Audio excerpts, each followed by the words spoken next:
what are your thoughts on what's happening with buyers these days? Buyers are quite active in the market at the moment, and I've found this over the last 20 or so years. Not much really changes. People still need to buy, and people still need to sell. What we're finding is buyers are probably spending on average a minimum of 2 to 3 months before they'll actually make a buying decision. And what we mean by that is they'll start browsing either the papers, looking at maybe some signs that might be up in the areas that they might be looking at, or the biggest one is obviously the internet. You'll find a lot of people do most of their research on the internet because there's so much out there now. And you'll find that from the time they actually start browsing to the time they'll actually make a buying decision will be sometimes a minimum of 90 days. So it can happen a little bit sooner, but on average it takes them that long, because what happens is they start looking at a few things. They'll look at a particular area that they want to buy in.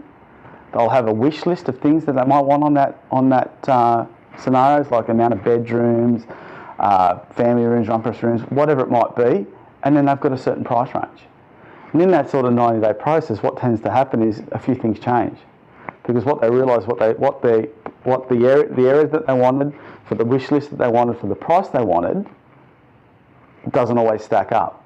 So what they'll do is if they can't find the area that they want with the list that they want and the price they want, things are going to change. They've either got to change areas because they can't afford to buy in that particular area that they might want to buy in, or the wish list might need to be reduced because of the fact that the things on their list might be too big for the price that they've got to spend, or pretty much their price has to change.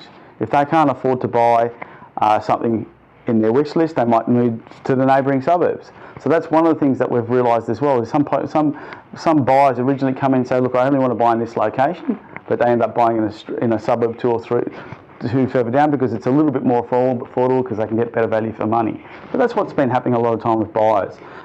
In regards to banks and valuations and all that, they all seem to be going quite well at the moment. We haven't had too many sales that have fallen over because of valuations or things like that. So at the moment, it's a great time, and that's pretty much what's been happening with buyers at the moment.